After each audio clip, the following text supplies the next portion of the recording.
If you want to allow your users to track their location while using the mobile application in WebWork, you can do that by going to the settings, then go down to tracking, and then from here you can go to platforms, and you can enable mobile app.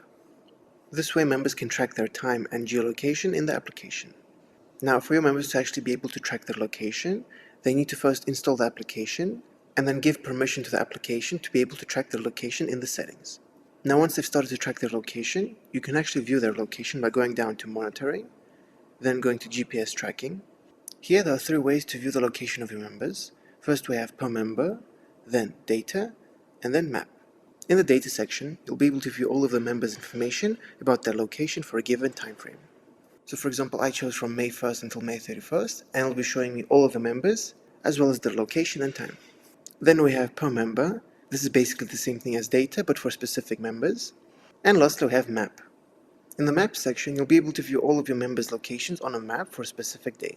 So for example, on May 8th, it will show me all the members' information about their location on a map.